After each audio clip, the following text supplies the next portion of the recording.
Ya, ¿verdad? Saludos, bueno, de pronto a la banda ahí que está conectada ya. Bien, buenas noches. Gracias por aceptar esta conversación, Alfredo.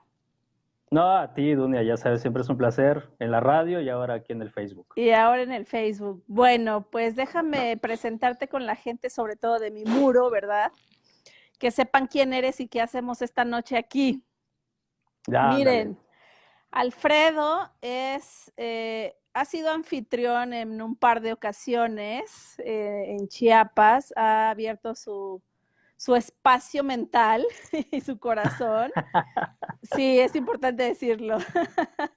Para hablar de la respiración ovárica. Y eso Ah, excelente. es una cosa muy extraña viniendo de un varón, ¿no? Una cosa extraña y una cosa que se agradece muchísimo. Así fue que nos conocimos, así fue que coincidimos. Y después tuvimos chance de platicar sobre la experiencia de Alfredo haciendo una meditación mundial de respiración ovárica. Y Sí, según claro. me recordaba Dora Fierros, nuestra amiga en común, que esa fue mi primera Saludos, vez. Adora. Saludos, Dora. Que esa fue mi primera vez con el Facebook. Y entonces creo que tú inauguraste, ¿eh? Inauguraste esto de hacer los Facebooks así, Es verdad, en Humanis. en Humanis. Y bueno, Saludos en a esta Cintia. ocasión, saludos a toda la banda que se empieza a conectar. En esta ocasión invité a Alfredo, ahora al revés, ¿verdad? Para que fuera entrevistado. En realidad es una charla, no tan formal como la de la radio, Sí. pero sí con la intención de que Alfredo pueda compartir su experiencia en el trabajo que hace con varones, su experiencia respecto a invitar a la gente a reflexionar sobre las masculinidades. Y si te dejas, pues a que compartas un poquito sobre tu experiencia con la respiración ovárica a través de Dora. Claro, claro que sí, tú. Pues tú me vas guiando, Dunia. Por supuesto, ahora preséntate tú con la banda para que sepan de qué hablamos y con quién hablamos. Como te nazca esta noche. Bueno, pues Alfredo Rasgado Molina, Fello para los cuates, me conocen como Fello también en el bajo mundo, de aquí con la banda. Saludos allá a toda la gente que ya se está conectando y está viendo este video. Es la primera vez que hago esta transmisión en vivo desde mi muro, gracias a Dunia que se animó a esto. Pero bueno, ¿en qué ando yo? Yo soy integrante del colectivo La Puerta Negra. No vayan a pensar que es una cantina ahí de Naucalpan o de cerca de CU. Es un colectivo que ya tiene casi 20 años en Chiapas, el colectivo La Puerta Negra, que pues ahí a través de un grupo de varones que se empezó a juntar, a formar en San Cristóbal de las Casas, pues reflexionando toda esta forma en que los hombres aprendimos a ser hombres, a conductas, rituales, mandatos sociales, y así surge La Puerta Negra y entonces nos fuimos como sensibilizando en el tema de género, poniendo el acento en las masculinidades, reflexionando sobre la violencia que ejercemos los hombres, la violencia que ejercemos entre pares, la violencia que ejercemos hacia la pareja, hacia otras compañeras en todos los espacios y cómo esa violencia pues no solo nos impacta de manera individual, sino a todas las personas que están a nuestro alrededor, la violencia social, la violencia política, la violencia estructural que le llamamos. Entonces por ahí va un poco La Puerta Negra, ha sido mi trinchera, mi base de apoyo siempre. Y de ahí actualmente estoy como asesor externo de la Fiscalía General del Estado de Chiapas con el tema de la alerta de género que tiene el Estado desde el 16 de noviembre del 2016. Y bueno, no solamente es por el número de feminicidios, sino por toda la violencia estructural. Y cuando hablamos de la violencia estructural que vive el Estado, en parte es hablar de la violencia masculina. Entonces, por eso es que trabajamos con toda la parte con los hombres, están todos los procesos que tienen que ver con las mujeres, pero nosotros ahí llevamos la parte con los varones, ¿no? Entonces, eso es un poco como mi historial, entre otras cosas, pues me gusta acercarme un poco a la literatura, a la música, a experiencias nuevas como la respiración ovárica, que nunca la voy a olvidar. Fue realmente algo muy placentero, eh, que aún me sigue marcando. De hecho, algunos ejercicios los traslado a los varones, una ¡Wow! mínima respiración, lo básico, ¿no? Porque pues nunca voy a lograr lo que logré ese día con Dora. Y bueno, no tuve la oportunidad de hacerlo ahí contigo, Dunia, ojalá se dé otro espacio. pero me sirvió de mucho, ¿no? Esa vez, y yo creo que algo vital que aprendí ese día, esa tarde, fue a respirar. Exactamente, a respirar, creo que en eso lo resumiría, a respirar y darme cuenta que como hombre me hace falta mucho el tema de la respiración. Pues un Ok, poco por ahí. un poco por ahí. Ah, bueno, y recuérdale al mundo que conducías el programa en voz Ah, alta claro, con Silvia. la radio, que es una de mis pasiones, la radio siempre es una herramienta muy fuerte y bueno, ya con varios años haciendo el tema de la radio, con la frecuencia libre en San Cristóbal de las Casas, la poesía y la música fueron los que me llevaron a la radio. Ya en Tuxtla Gutiérrez, con todo el tema del género y las masculinidades, tuve la grandiosa oportunidad, siempre lo voy a agradecer a la vida, esa experiencia, haber conocido a otro gran ser como lo es Silvia Hernández en el 2013, que nos convocan a hacer En Voz Alta, este programa que dura casi 5 años por Radio Chiapas, por el Sistema Chiapaneco de Radio y Televisión, que En Voz Alta fue un parteaguas, yo creo, en mi vida, a través de la radio, porque, híjole, a pesar de que está en una institución oficial, mucha gente la hizo suya a partir del programa, de la sociedad civil, las activistas, y bueno, creo que En Voz Alta en lo particular siento que le hizo como una parte como de tregua a su nombre y también honor a su nombre, ¿no? Tregua en el sentido de que mucha gente encontró como esa voz a través de la radio y honor porque pienso que sí se pudo hablar en voz alta, ¿no? La gente que llegó con toda la transparencia pudo decir, estoy hablando en voz alta y lo estoy haciendo a través de los micrófonos oficiales institucionales. Y creo que mucha gente sin voz pudo darle voz a lo que sentía en ese espacio, que ahí lo tenemos guardado en el corazón, pero ojo, ahí está latente porque la quimera nunca se apaga y pues hay sorpresas, hay sorpresas. Ay, ay, ay. Va a haber algo pronto ahí con Silvia. Súper. Bueno, entremos en materia de estas Venga, reflexiones sobre la violencia y la masculinidad.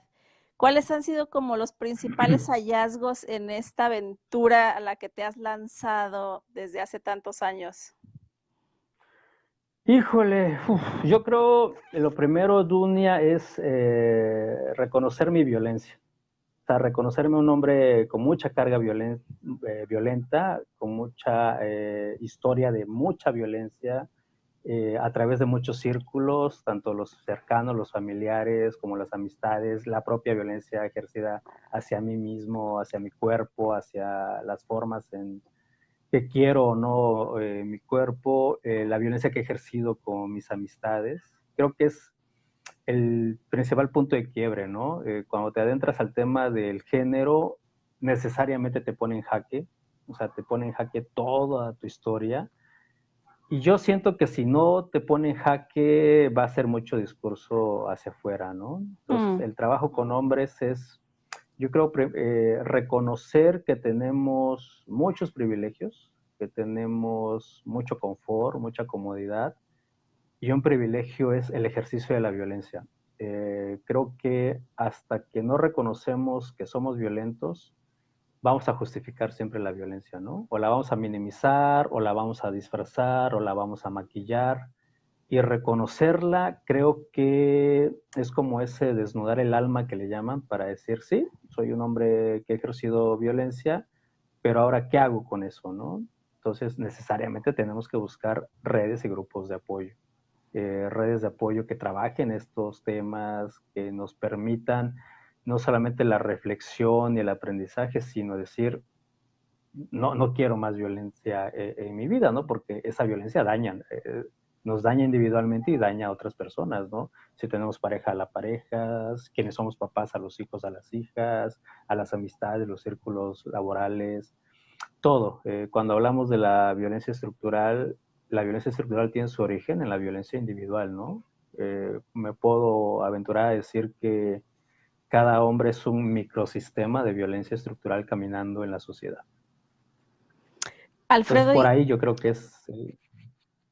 ¿cómo se reconoce que se es violento? O sea, ¿quién le echa la luz sobre qué cosas para decir, ah, sí, soy violento o no es nada más una cuestión de mi forma de ser, ¿no? Mi temperamento, la manera en que me educaron, ¿no? O sea, Ya, no, yo creo que difícilmente como hombre vamos a reconocer que lo somos. Algo que se aprende en los talleres, y por eso son procesos de aprendizajes, es que escuchando al otro te espejeas. A lo mejor tú llegas muy a la defensiva y dices, ¿de qué me va a servir este taller? ¿O para qué voy a un taller, no? Y sobre todo de hombres, ¿o qué me van a enseñar a mí estos hombres, ¿no? Si yo estoy bien. Pero cuando empiezas a escuchar a otros compañeros que sí le caen los 20, como decimos, ahorita los millennials no van a entender qué es que te caigan 20. para nada. Pero cuando te caen los 20, empiezas a ubicar en el otro que estás igual que el otro, ¿no? Y no es hablar peor o mejor, sino que coincides con muchas de esas historias y dices, híjole, lo mismo estoy pasando yo de diferente manera, pero el significado es el mismo, ¿no? Ejercicios de violencia, ¿no? Con la pareja, el tema de... Creo que la que más rápidamente te das cuenta que vives como hombre es el ejercicio de la violencia psicológica. Ejercemos demasiada violencia psicológica. Habemos hombres que podemos decir, no, yo con la física, y hasta te cuesta recordar, ¿no? Un hecho de violencia física, y dices, híjole, pues no, por ahí no me hallo. Pero cuando te metes a la violencia psicológica, dices, sí. O sea, si enumeras 10 tipos de violencia psicológica, de ejercicios, 8 de 10 seguramente los habrás ejercido, ¿no? Entonces, ahí es donde tú encuentras como los espejos y dices, sí, sí he ejercido ese tipo de violencia. Y a partir de ahí, como son procesos, pues necesariamente te tienes que enmarcar en ese caminito, ¿no? Y hay varias rutas. Una ruta es asistir a estos grupos en donde de pronto tú veas que hay un taller para varones sobre cualquier tema, llegas y a ver qué escuchas, ¿no? Pero de pronto vas a ver un taller que va dirigido, ¿no? Taller dirigido a conductas de riesgo, taller dirigidos a cómo mejorar tu carácter o tu estado de ánimo, ¿no? Esos talleres ya llevan una pista de que te van a revisar, tú te tienes que revisar en tu interior, ¿no? Esas conductas.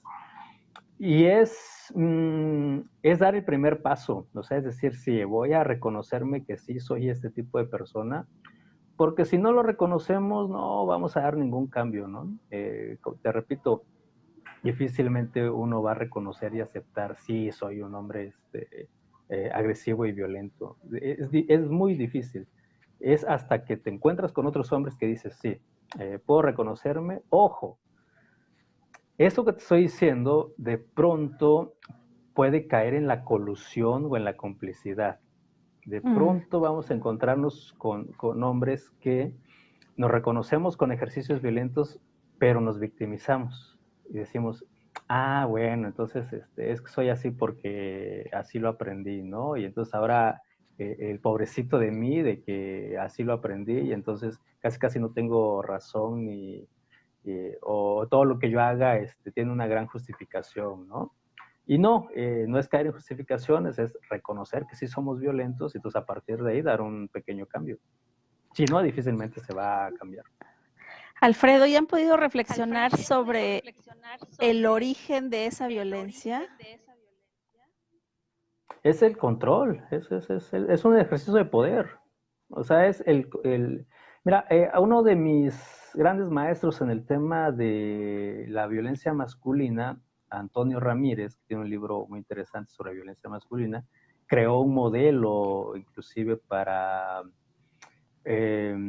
atender el tema de la violencia masculina y lo aplica en Estados Unidos, creo que en la ciudad de San Francisco, y en México hay grupos aplicándolo. Uno de tantos modelos que hay en México, C7 se llama el modelo. Él dice que el fin último de la violencia masculina, y yo coincido, es el ejercicio de poder. Y el poder es a partir del control y el dominio. Para que se dé la violencia necesariamente tiene que haber subordinados, en este caso subordinadas, que nos ofrezcan servicios para que se dé la violencia. En el momento en que a mí no se me otorga un servicio, aparece la violencia. Ese servicio puede ser cualquier servicio. Ojo, yo no te lo voy a decir directamente, no te voy a decir, Dunia, necesito que me des esto, y si no me lo das me enojo, no. Tú debes entender que tienes que dármelo, ¿no? Ejemplo X, hoy vas a salir y entonces el servicio implícito es no salgas, pero tú vas a salir. Entonces, como no me diste el servicio de no salir, entonces me otorgo el derecho de poderte violentar. No sé si se entiende un poco, ¿no? El fin último, el origen de la violencia es estructural, sí, pero es individual y es el control que queremos ejercer sobre la otra persona. Alfredo, como bien sabes, pues también nos movemos en las rutas terapéuticas, ¿no? No solo como en los espacios de reflexión y concretamente en los espacios terapéuticos que son producto de estos ejercicios de la respiración ovárica. Tenemos muchos, pero muchos momentos, al menos las que nos hemos formado por esa ruta, de reflexionar cómo esa violencia no solamente la ejercen los varones, sino que también las mujeres. Me gustaría preguntarte si en esos grupos en los que participas, los varones han podido expresar si se sienten violentados también por las mujeres, entrando como en una dimensión mucho más profunda, mucho más de historia de vida, mucho más en el ámbito terapéutico, ¿no? Que toca las emociones, sin caer en el drama y en el victimismo, ¿no? Sino Sí, de claro. verdad el dolor profundo que puede tener un varón por la violencia ejercida por las mujeres. Y te lo digo sabiendo y reconociendo mi propia historia y mis momentos o mis etapas de ser una mujer violenta con los hombres, ¿no? Quizá justificando mi enojo y mi violencia por la misma violencia que he recibido, ¿no? Pero finalmente ahí ha estado también, ¿no? Mi ejercicio de violencia hacia los varones. Y entonces sí me inquieta mucho saber, sobre todo desde mi ser terapeuta, cómo lo viven ellos, ¿no? Porque muchas veces no estamos abiertas a escuchar eso, ¿no? Porque lo otro es mucho más fuerte, ¿no? Lo que recibimos, digamos. Claro. Sí, cuando se habla del tema de violencia de género, difícilmente se puede decir que los hombres vivimos violencia de género, ¿no? Porque la violencia que vivimos la mayoría de las veces los hombres siempre va a provenir de otro hombre, ¿no? Si viene de mujeres, sí, pero yo siempre digo, hay que entender los contextos bajo los cuales está sucediendo esa violencia. No es para justificar, pero es para entender el por qué suceden las violencias, ¿no? Las diferentes manifestaciones.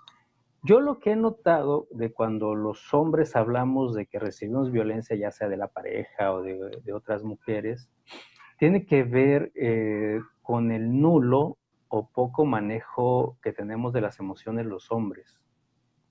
¿A qué me refiero? A que cuando sentimos invadido nuestro estado emocional, sentimos que nos están violentando, pero como no sabemos tampoco cómo hablar de esas emociones, ejemplo X, ¿no? Si yo siento que tú me estás violentando, esa violencia en mí va a disparar una emoción. Esa emoción puede ser el enojo o esa emoción puede ser el miedo.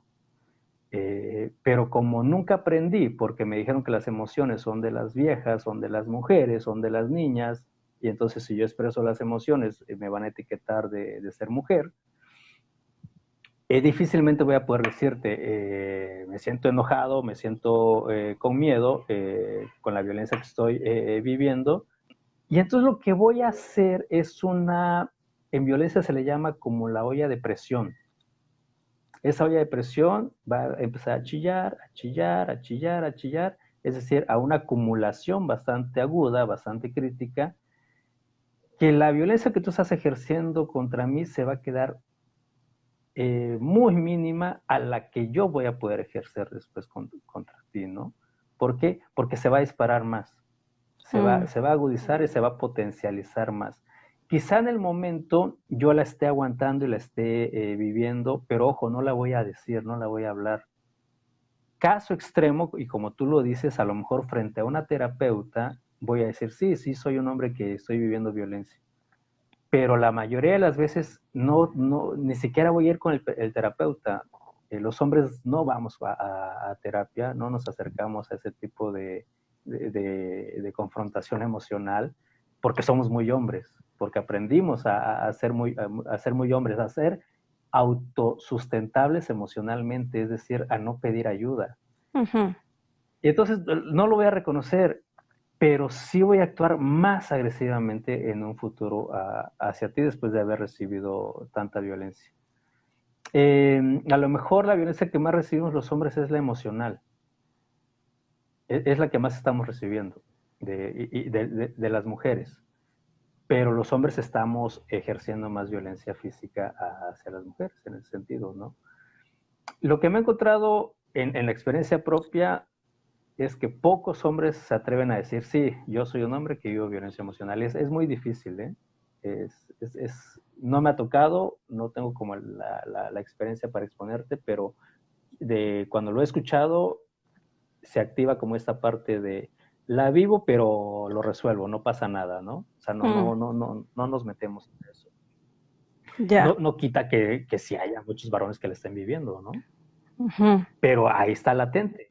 O sea, la violencia está generalizada y yo siento que hay una violencia muy grotesca y muy grande hacia todas las personas. Los hombres la estamos viviendo, sí, la estamos viviendo, pero aún no sabemos identificar qué hacer con esa violencia. Nos están violentando por una parte, pero al no saber qué hacer emocionalmente, la estamos depositando con la persona más cercana que tengamos. Y por lo general puede ser la pareja. Alfredo, ¿y se plantean soluciones para primero identificar, después no sé si disminuir y luego erradicar las actitudes, las acciones, el ser violento en esos espacios en los que tú participas? Sí, de entrada, el ejercicio es identificar. Identificas la emoción. Yo creo que para trabajar el tema de violencia necesariamente te tienes que entrar a las emociones. Por eso no es gratuito que se plantee actualmente todo un tema de reeducación emocional masculina. Los hombres es urgente una reeducación emocional en los hombres. Las mujeres han tenido y tienen sus propios procesos, pero yo creo y soy fiel partidario de que los hombres necesitamos reeducarnos emocionalmente. Creo que es el punto de quiebre para cualquier cosa. Así hablemos de violencia, así hablemos de vínculos afectivos, así hablemos de paternidades, así hablemos de relaciones de amistades, pero en el acento de la violencia, primero hay que identificar qué emoción estoy sintiendo frente a esa violencia. Una vez que ya identifiqué esa emoción, la reconozco, es decir, sí, esta es la que estoy sintiendo. Y fíjate, y tú mejor que yo lo sabes, Dunia, el cuerpo es muy sabio, ¿no? Y en la respiración ovárica nuestro cuerpo nos da señales. Cuando los hombres sentimos miedo, se somatiza en el cuerpo, ¿no? De pronto el cuerpo nos envía señales. Algunos sentimos el miedo en el pecho, algunos sentimos el miedo en la parte del estómago, algunos en las manos. Esa ya es una señal que el cuerpo te está dando. Ujú. De tal forma que si yo el miedo o el enojo lo reflejo en mi mano, cuando tú, Dunia, me preguntes, oye, Alfredo, ¿estás enojado? Y yo te diga, yo no estoy enojado, Dunia, ¿qué te pasa? ¿Cómo crees? Yo no estoy enojado. Pero mi cuerpo, ¿qué me está diciendo con mi mano? Que estoy sumamente enojado. Entonces, ahí ya reconoces esa emoción, es decir, a ver, identifiqué que es enojo, reconozco que es enojo, y ahí es el punto de quiebre porque te lleva a pensar qué ha pasado en toda tu historia, en tu línea del tiempo, qué has hecho después de ese enojo. Si después de ese enojo has gritado, has golpeado una mesa, has golpeado una pared, has pateado una bolsa, has gritado a esa persona que has tenido enfrente, el cuerpo ya te mandó una señal de decir, aguas, Alfredo, cálmate, que en otras ocasiones cuando te sudan las manos es una señal de que estás enojado. Y las otras veces cuando movías así tus manos, le gritaste a fulanito o a fulanita de tal, ¿no? O pateaste tal cosa. O sea, es una señal de enojo.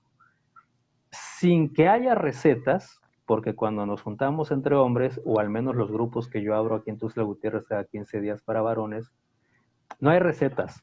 no es llegar al grupo y decirle, fulanito de tal, hazle así porque eso te va a ayudar. No, no hay recetas, pero sí se llega a identificar la emoción, a reconocerla y ahora ya que la tenemos, ¿qué hacemos para no repetirla, ¿no? De tal manera que sesión tras sesión, las personas que lleguen tranquilamente sepan identificar sus emociones y digan, pues yo ya las libero fácilmente, ¿no? Ya no me están pesando, ya no son una carga en mí, ¿no? Pero eso es un proceso. Estándares Ujú. internacionales te dicen que un hombre para identificar y tratar de ir eliminando su violencia mínimo son 16 a 20 sesiones, ¿no? De 2 horas cada sesión, para que mínimamente puedas ir dejando ciertas conductas de riesgo y de agresividad. Alfredo, y en esta, híjole, gran tarea titánica de disminuir la violencia, ¿qué tanto las leyes están funcionando? O sea, sí es una cuestión de penalizar, ¿cómo se resuelve? ¿O es solo de reflexionar? ¿O es una mezcla? ¿Qué es lo que funciona? Híjole, mira, en el rollo de las políticas públicas, mira, México, y recientemente he escuchado un buen análisis que te dice, México tiene de las mejores leyes a nivel internacional, ¿no? Cuentas con un marco jurídico legal muy bonito. Tenemos la Ley General de Acceso a las Mujeres a una Vida Libre de Violencia. Tenemos convenios que México ha firmado y ratificado, como la CEDAW, que es la Convención para eliminar todas las formas de violencia y discriminación hacia la mujer. Tenemos Belén do Pará, otro convenio internacional. O sea, México ha ratificado y firmado muchos convenios contra la violencia hacia las mujeres. La misma ley creada por Marcela Lagarde contempla todas las definiciones y te dice qué hacer. Digamos que en el marco está muy bonito, en el papel está muy bonito, pero a la hora de lo cotidiano, de las violencias que ejercemos los varones, hay un nulo, me atrevo a decir, hay un nulo acceso a la justicia por parte de las mujeres con una visión de género, porque las mujeres están yendo a demandar, tanto a la denuncia como a la demanda, y se encuentran con ministerios públicos, con jueces que no las atienden, que les dan largas, que las revictimizan y justifican al agresor. ¿Quién sale ganando con todo esto? Los hombres que ejercemos violencia, ¿no? Aunque ya no haya toda esta parte de conciliación, en varios ministerios públicos todavía te dicen, señora, pero ya lo pensó usted bien, ¿cómo va a dejar sin papá a sus hijos, no? O sea, está regresando al matadero a esa mujer, ¿no? Entonces, ¿quién sale beneficiario de todo esto? Pues nosotros los hombres, ¿no? Porque vamos a encontrar a hombres y a mujeres en la impartición de justicia coludiéndose y justificando la violencia masculina, ¿no? En ese sentido, y esto es importante, fíjate, cuando se le declara la alerta de género a Chiapas, no solo es por el número de feminicidios, la alerta de género para Chiapas se pide por 84 casos, si no mal recuerdo, 83, 84 casos que suceden en 2013, pero ojo, no solamente se declara por esos 84 casos, se declara porque hay una violencia estructural en el Estado. ¿Qué es esa violencia estructural? El acceso a la justicia por parte de las mujeres, los servicios médicos, las luminarias que tiene que haber en las calles, o sea, todas las rutas seguras frente a las cuales las mujeres tienen que sentirse seguras, ¿no? Por ahí yo escuché un dicho, las mujeres no quieren salir a defenderse a las calles, las mujeres quieren salir de su casa sintiéndose seguras. Claro. Esa misma expresión yo se la hago a muchos hombres. ¿Qué nos dice esa expresión a los hombres? O sea, ¿por qué las mujeres están demandando queriendo sentirse seguras, no defenderse de nosotros? Yo me sentiría apenado que las mujeres me queden viendo en la calle y se quieran defender de mí solo por ser hombre, ¿no? O sea, ¿a qué grados de violencia masculina estamos llegando en esos escenarios? Y volviendo a lo que me preguntabas, yo creo que las leyes son muy bonitas, pero mientras siga habiendo una visión machista, masculina en esas leyes, las leyes seguirán demasiado bonitas en papel y un cero acceso a la justicia con una visión de género hacia las mujeres. En estos espacios de los que nos estás compartiendo, ¿reflexionan sobre lo que las leyes significan, al menos sobre la existencia de Uy, las